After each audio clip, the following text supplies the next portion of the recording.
di dalam proses KDM. Jadi Bapak Ibu, saya akan change time, artinya akan mengganti peran Bapak Ibu sebagai mahasiswa. Mohon maaf, saya akan mulai pada pertemuan ini. Eh, Baik, terima kasih kepada rekan-rekan atau para mahasiswa semua yang sudah hadir pada kesempatan hari ini. Saya Dr. Amril Purba akan menyampaikan topik pertemuan kelima pada kesempatan ini. Bagaimana keadaan rekan-rekan semua, saudara-saudara mahasiswa, apakah baik? Baik, Pak. Ya, Pak. jadi Baik, sambil Pak. absen dijalankan, nanti barangkali setelah selesai nanti kita akan lihat kembali. Nah, kesempatan ini sebelum kita mulai topik kita pada kesempatan ini, alangkah baiknya sebagai orang yang percaya sehingga nanti kita boleh mendapatkan uh, pencerahan daripada Tuhan. Mari kita sama-sama berdoa sesuai dengan agama dan kepercayaan kita masing-masing. Persilahkan.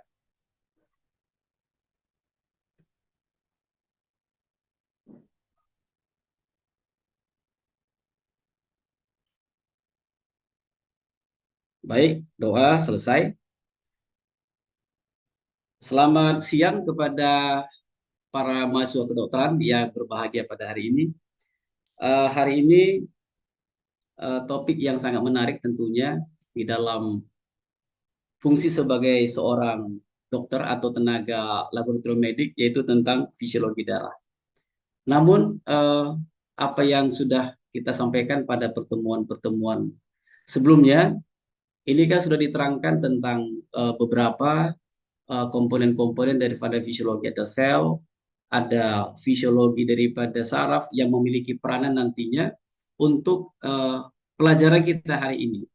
Kemudian lewat admin saya sudah share kepada saudara-saudari mahasiswa di dalam hal materi. Nah, untuk melakukan atau melanjutkan perkuliahan ini, ada baiknya barangkali ada beberapa soal yang akan dikerjakan kepada saudara-saudara semua.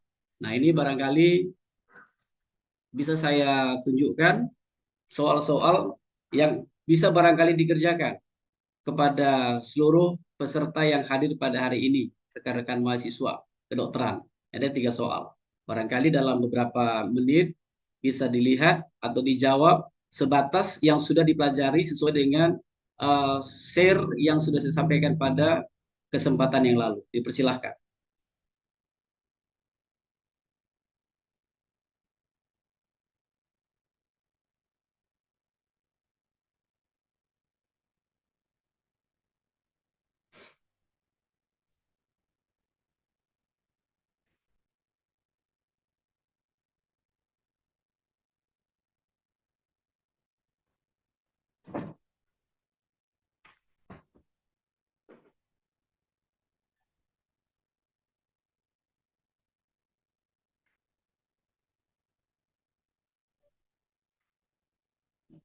Baik, terima kasih.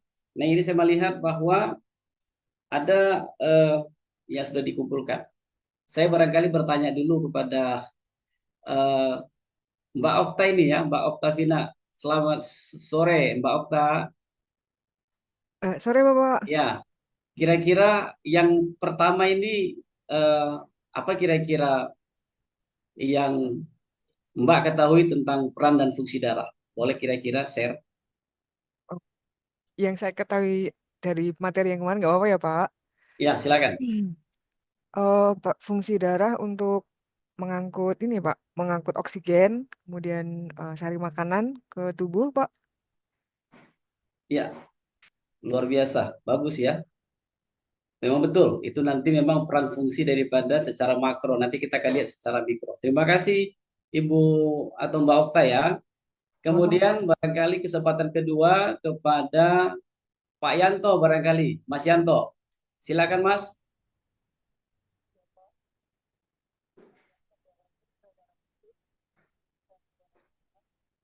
Atau kepada Mbak Karla barangkali, pembagian sel darah. Eh, Apa sudah dibaca? Iya Pak, ada 3 sel darah merah, sel darah putih, dan sel darah, Trombosit. iya trombosit. Iya Ya, Pak, apa sih? terima kasih. Ah, Terima kasih. Sudah bagus ya, luar biasa. Hari ini memang eh, apa yang di-sharekan memang seperti aturan di pendidikan kita memang sebelum perkuliahan dimulai memang kami sebagai dosen wajib men-sharekan kepada mahasiswa supaya nanti ketika disampaikan sudah langsung menjadi satu arah. Kemudian yang ketiga barangkali ini Pak Asip barangkali ya, Pak Asap ya. Kira-kira yang diketahui perbedaannya ini atau Pak Jurmatin barangkali Pak Jurmatin perbedaan daripada masing-masing sel ini yang sepengetahuan daripada Bapak. Oh maaf Pak, minggu semalam saya izin Pak. Oh izin karena lagi sakit Pak. Oh, siap, Mungkin siap. Tidak apa-apa. Bapak bisa jelaskan nanti ya Pak. Baik, baik. Terima Ya, kasih Pak Jurmatin. Tidak apa-apa. sama-sama Pak. Baik, baik. Terima kasih. Baik, saudara-saudara semua memang kalau kita masuk ke dalam darah ini adalah merupakan hal yang sangat penting ya, karena memang semua 60% daripada penyakit-penyakit itu dia bawa awalnya dari darah. Kenapa? Karena memang darah ini akan membawa ke masing-masing unit tubuh kita dari seluruh tubuh organ kita, baik di otak, baik di paru-paru, di ginjal dan sebagainya. Nah, itulah sebabnya peranan daripada darah ini sangat penting. Dan hari ini merupakan topik yang sangat-sangat penting menurut saya supaya kita bisa pahami. Sehingga saya berharap nanti peserta yang hadir pada hari ini sedapat mungkin untuk fokus dan membatasi keluar masuk kalau memang tidak terlalu penting. Karena memang ini sangat penting. Karena memang di kedokteran ini agak berbeda. Kalau beberapa item terlewatkan, nanti item berikutnya bisa bermasalah untuk proses pembelajaran berikutnya. Baik, kemudian eh, fungsi darah, kalau kita lihat fungsi darah ini seperti yang disampaikan tadi oleh beberapa rekan kita sudah benar. Dia akan mengangkut oksigen, kemudian membawa sisa-sisa metabolisme, mempertahankan tubuh dari serangan bibit penyakit. Kemudian mengedarkan hormon-hormon.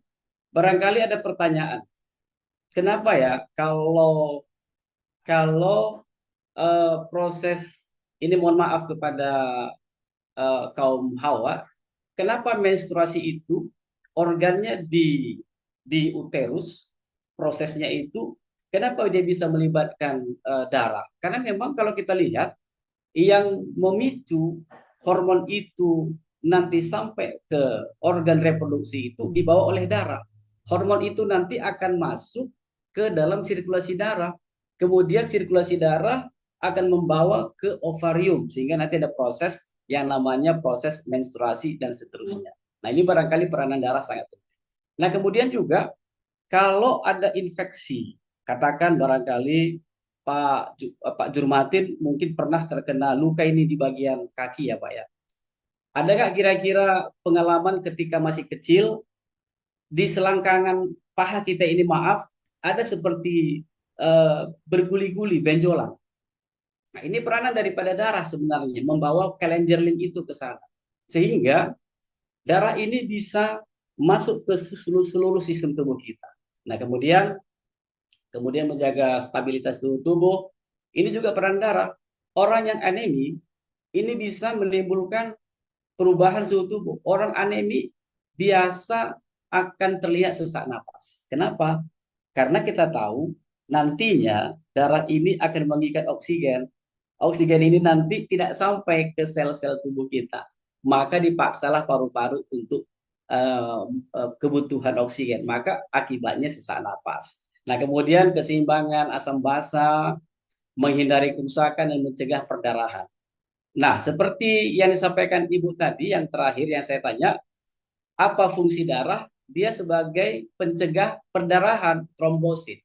Nah, jadi kalau orang yang time limiting clothingnya itu memanjang, ini biasa pada penderita-penderita thalassemia, gangguan-gangguan darah. Ini bisa terjadi, gangguan-gangguan ini. Nah, sehingga kita nanti akan melihat kembali bagaimana fungsi darah itu secara spesifik. Kemudian komponen darah, kita tahu ada plasma, ada sel darah. Nah, di sini ada 55% sel plasma, sel darah merah, sel darah ada 45%. Plasma ini sebenarnya bisa terlihat secara makro, mata telanjang. Contoh, barangkali Ibu Oktavina pernah tergores ketika gelat-gelat bawang ya, mungkin tergores sedikit. Nah, kalau kita lihat, kita hapus, nanti di permukaan itu nampak seperti bening dia. Nah, itulah adalah plasma. Nah, itu adalah plasma. Jadi, plasma ini sebenarnya mengandung albumin, ya, dia sebenarnya plasma ini mengandung ini ya, ada albumin, ada fibrinogen, ada globulin. Kemudian komposisi terbesar adalah air sebenarnya. Dan ada enzim, kemudian ada hormon seperti yang saya sampaikan tadi. Kemudian yang tidak kalah pentingnya antibodi dan gas. Walaupun memang antibodi ini memiliki peran 0,1%, tetapi dia sangat penting di dalam proses perlindungan terhadap tubuh kita. Baik, barangkali sampai di sini dulu. Sebelum saya lanjutkan, ada kira-kira yang mau ditanyakan? Bapak Ibu, silakan. Sebelum kita lanjut, dipersilakan.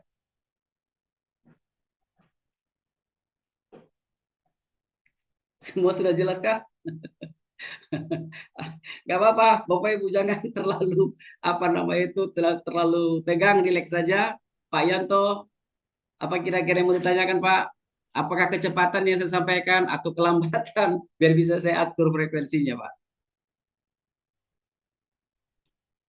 Boleh saya lanjut kalau begitu? Ya, terima kasih. Lanjut, Pak. Ya. Kemudian kita masuk ke subtopik kita yaitu tentang pembagian daripada sel darah. Ada eritrosit, leukosit dan trombosit. Eritrosit ini adalah sel darah merah. Karena apa? Karena memang berasal dari dua kata. Eritros itu artinya merah. Kemudian kitos itu artinya ruang. Nah, seperti yang saya sampaikan tadi Bapak Ibu semua, bahwa ketika seseorang mengalami anemi, nah, di sini ada ruang yang disediakan untuk tempat hem. Jadi sebenarnya eritrosit itu ada unsur hemnya. Hem ini nanti tempat melekatnya oksigen. Jadi kalau hemoglobin kita berkurang, maka kesempatan untuk mengikat oksigen itu berkurang.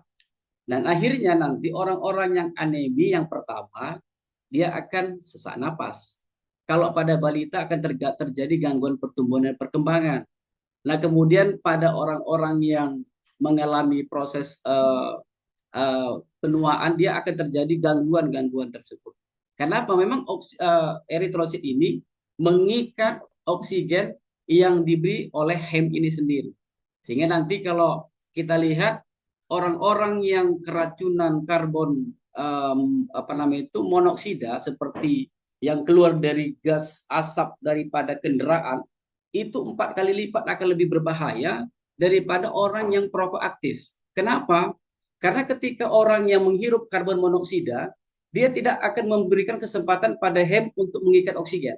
Nah, ini barangkali kepada kita, kerabat kita, untuk dianjurkan agar tidak merokok barangkali, kemudian untuk tidak terlalu dekat ketika di gas-gas kereta itu, karena karbon monoksida itu akan sangat berbahaya di dalam hal kesehatan.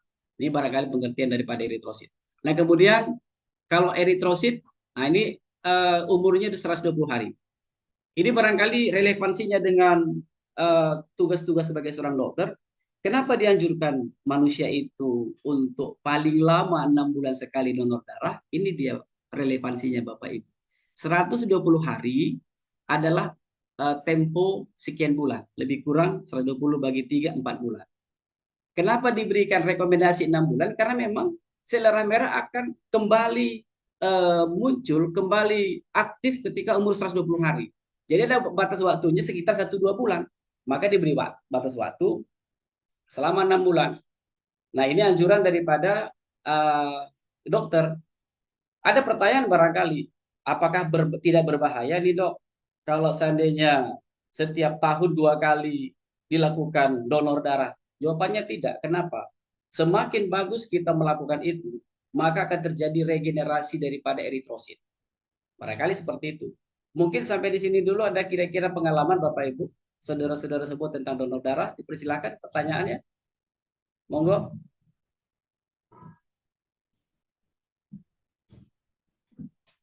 Ibu Karla barangkali, Pak Jurmatin, Ibu Okta, ada pengalaman atau takut kira-kira mendonorkan darahnya? Saya Belum belum pernah, saya belum Pak. pernah, Pak. Belum pernah, Belum Pak. pernah, Pak. Karena Atau ada kemarin pertanyaan tuh, kira-kira seputar tentang ini? kenapa ini, Pak? Kenapa donor darah itu kalau berat badannya tidak cukup, tidak boleh? Ya, pertanyaan yang sangat bagus ya. Terima kasih Bu Karla ya. Jadi untuk mendonorkan darah ada hal pertama SOP, Standard Operational Procedure, harus screening dulu, Bu. Jadi di screening dulu bagaimana karakteristik daripada sel-sel darahnya, apakah cukup atau tidak HB-nya, kemudian di screening masalah kesehatan. Kalau terjadi gangguan pertumbuhan perkembangan tidak dianjurkan. Jangan-jangan nanti ketika kita donorkan darah menjadi sumber daripada penyakit orang yang kita sampaikan. Jadi namanya screening. Jadi kenapa tidak dianjurkan? Karena memang harus dalam kondisi yang sehat paling tidak. Seperti itu Bu Carla. Terima kasih. Ada lagi kira-kira Bapak Ibu?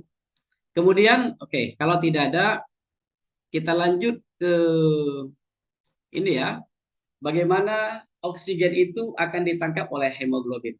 Nah, ini sebenarnya diterangkan di dalam proses pernapasan sebenarnya. Ketika kita bernafas, oksigen masuk, kemudian akan masuk ke dalam sirkulasi darah. Di darah ada HB. HB akan berikatan dengan oksigen, kemudian dia akan mengikat oksigen sehingga terjadilah hemoglobinemia. Nah, inilah nanti akan dibawa ke sel-sel tubuh kita. Kemudian akan diproses di hati dan limfa. Kemudian nanti ada hasilnya hem dan zat besi. Nah, ini akan nanti kan berproses selanjutnya ke depan. Seperti itu ya. Kemudian kita masuk ke sel darah putih. Sel darah putih ini sebenarnya kalau orang awam bilang adalah tentara tubuh kita. Benar. Sebenarnya ini adalah mekanisme pertahanan tubuh. Sel darah putih ada dua bagian. Ada yang sifatnya ada inti disebut dengan granulositosis, yang tidak ada inti disebut dengan agranulositosis. Tapi fungsinya sebagai fagosit. Dia akan memakan terutama bakteri, virus, parasit, dan lainnya. Kapan kira-kira sel darah putih turun? Ini adalah tip bagi kita semua. Ketika sel darah putih turun itu ketika kita tidur kita terganggu. Contoh, kalau tadinya kita tidur jam 12 atau jam 10 malam, kita tidur jam 3 pagi-pagi, kemudian besoknya juga seperti tidak teratur, ini akan turun sel darah putih. Kemudian kenapa bisa terjadi penyakit? Penyakit yang sering terjadi ini pada gangguan pada mulut. Kalau Bapak Ibu pernah punya pengalaman ada orang yang nggak tidur-tidur, kemudian hari kedua stomatitis atau radang pada mulut, ini penyebabnya salah satu. Karena memang sel darah putih ini adalah fagositosis, artinya akan memakan kuman-kuman yang masuk. Kemudian sifatnya ini diapedesis Bapak Ibu ya, dapat keluar masuk jaringan dan pembuluh darah. Kemudian dia memiliki 5.000 sampai 10.000 butir sel darah putih seperti itu. Nah, ini adalah karakteristiknya. Dia hampir relatif lebih singkat masa hidupnya, dia sekitar 12 sampai 20 hari. Ini maaf saya tidak tambahkannya. 12 sampai 20 hari masa aktifnya.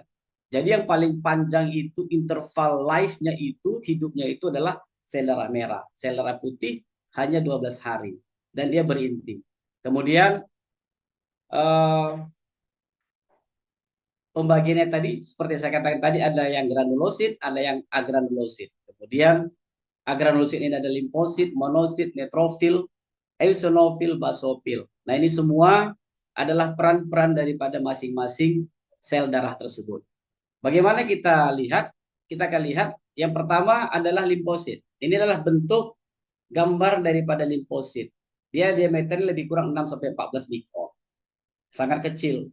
Nggak bisa pakai mikroskop biasa. Dia harus pakai mikroskop elektron baru bisa terlihat. Kemudian dia dibentuk di sumsum tulang. Kalau di janin dia di hati ya. Limfosit ini dapat bergerak. Kemudian berfungsi untuk membentuk antibodi. Antibodi inilah pertahanan tubuh. Jadi kalau ada kuman masuk, kalau ada limfosit, kuat limfosit kita, maka kita akan kuat. Jadi kalau ada bakteri masuk sekian persen, kalau daya tahan tubuh kita kuat, dia masih bisa mempertahankan toleransi.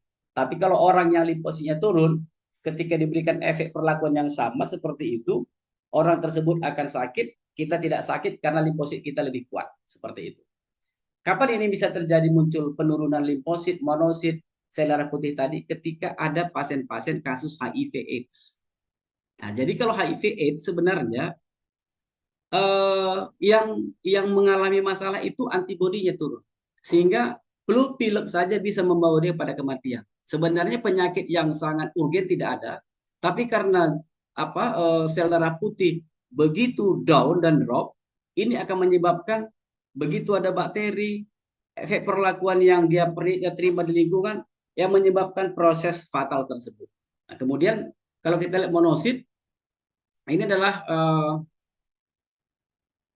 berinti satu ya, dia lebih besar daripada limfosit.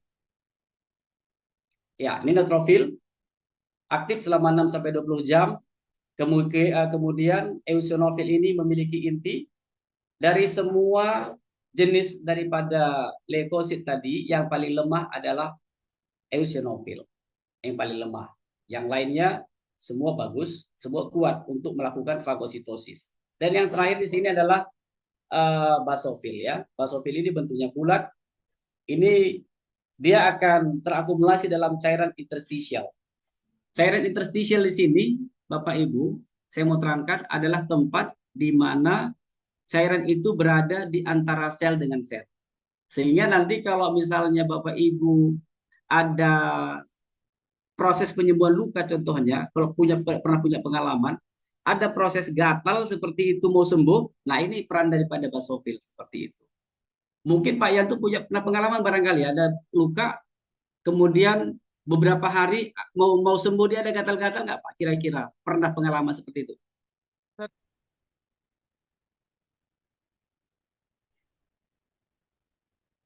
Iya, iya, memang peranan daripada basofil seperti itu. Jadi karena memang dia adalah masuk dalam cairan interstisial ya. Kemudian ini adalah trombosit. Ini adalah sel jenis darah yang ketiga ya, sel pembagian sel darah yang ketiga, trombosit. Ini masa hidupnya lebih singkat lagi, 5 sampai 9 hari. Ini memainkan peranan penting dalam proses pembekuan darah. Jadi komponen trombosit ini cukup banyak. Nanti dalam pertemuan penyakit darah akan diterangkan di sana. Ini kita hari ini hanya membahas tentang fisiologi daripada darah itu sendiri. Namun nanti dalam prosesnya itu kita akan terangkan di dalam pelajaran berikutnya. Dan yang terakhir, kita lihat karakteristik trombosit di sini adalah dihasilkan di sumsum tulang. Kemudian dia berbentuk bulat dan tidak memiliki inti. Jadi kalau orang yang mengalami penurunan trombosit, Bapak Ibu, ini adalah orang-orang yang sering mengalami DBD, demam berdarah. Berapa trombositnya? Di bawah 100.000. Itu artinya perlu penanganan intensif. Kemudian ada juga kadang-kadang orang yang mengalami peningkatan trombosit. Itu namanya trombositosis. Kalau dia turun trombosit, trombositopenia. Nah, jadi orang-orang yang mengalami gangguan darah atau demam berdarah sering mengalami penurunan trombosit. Kenapa? Orang yang DBD itu gampang sekali terjadi perdarahan, Bapak Ibu, karena komponen pembentuk bekuan darah atau pembentuk penghenti darah sangat berkurang, sehingga terjadi proses perdarahan yang hebat. Barangkali ini yang dapat kita sampaikan. Kemudian yang terakhir, di perbedaan sel-sel darah tadi berdasarkan tempat, jumlah, struktur, dan fungsi. Di sini terlihat bahwa yang paling banyak itu adalah di sumsum tulang ya, sumsum tulang. Kemudian jumlahnya yang paling banyak ada di eritrosit ya. Kemudian bentuk sudah diterangkan, kemudian strukturnya di sini sudah diterangkan. Yang paling penting di sini kita lihat eritrosit membawa oksigen. Saya tambahkan di sini barangkali dia juga membawa karbon dioksida dan sisa-sisa metabolisme. Nah, kemudian kalau dia leukosit yang paling khas dia adalah sebagai fagositosis untuk membentuk antibodi.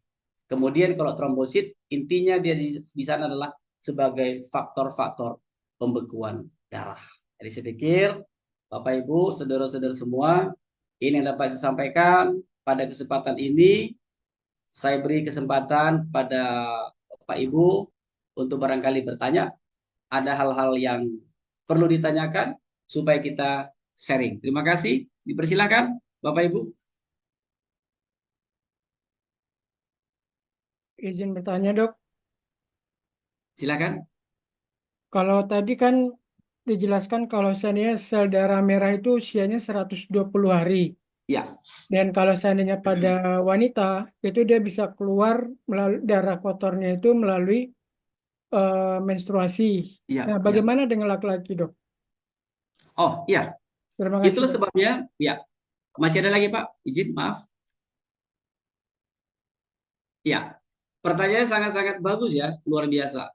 Jadi gini, kalau kita lihat jumlah daripada sel darah merah pada maaf ya, sel darah merah pada laki-laki itu lebih banyak daripada wanita. Kalau dia pada wanita lebih kurang 4,2 liter. Kalau pada laki-laki lebih kurang 5,6 liter. Jadi lebih banyak pada laki-laki dibanding dengan wanita. Itulah sebabnya kalau wanita itu memang teradaptasi dengan kondisi maaf menstruasi, konsekuensinya memang darahnya berkurang.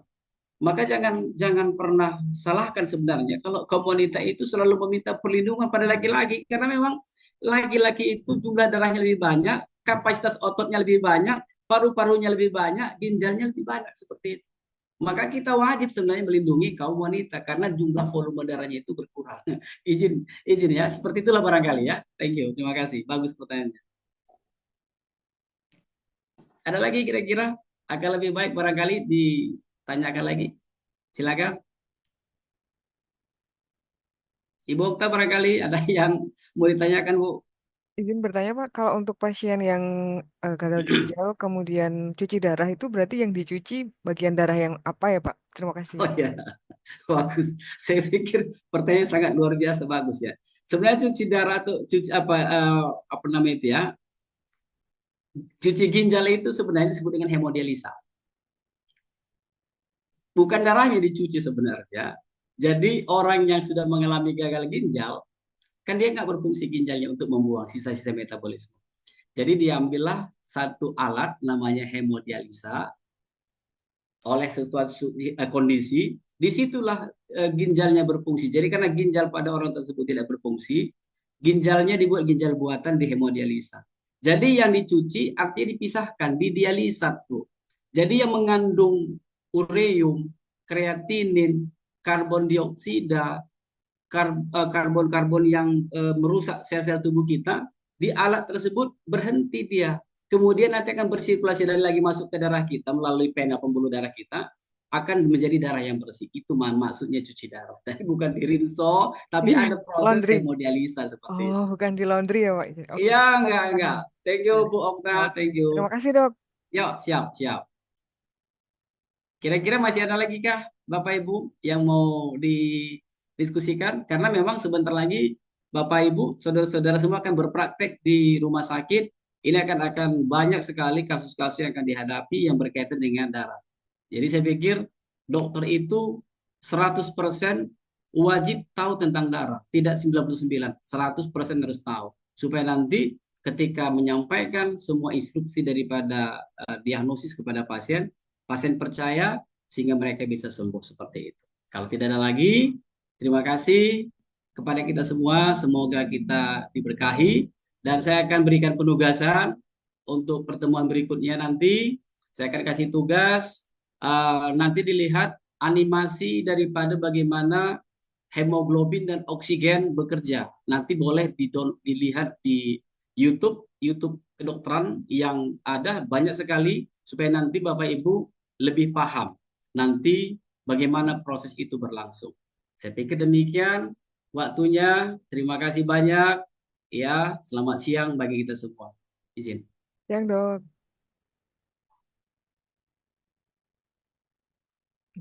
Kembali kepada Pak Pembimbing.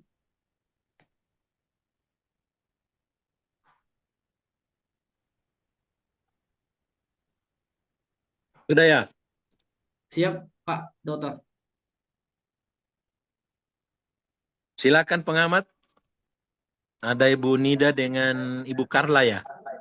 Ya, Pak. Iya, Silakan. Pak. Baik, mohon izin, Pak. Iya, jadi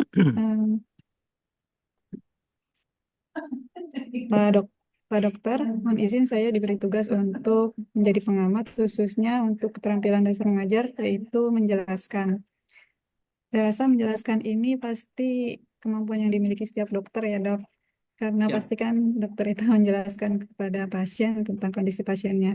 Jadi kalau boleh diulas sedikit dari penyampaian materi Pak Dokter tadi, dari segi penyajian, kejelasan itu jelas, kemudian artikulasinya jelas, tidak terlalu cepat, tidak terlalu lambat, dan juga dari segi materi diberikan contoh dan juga ada ilustrasi-ilustrasi sehingga materi yang disampaikan menjadi lebih jelas. Kemudian juga dikaitkan dengan kasus-kasus yang terjadi sehari-hari seperti luka, kemudian juga donor darah dan sebagainya. Kemudian ada juga penekanan pada beberapa hal yang dianggap penting. Kemudian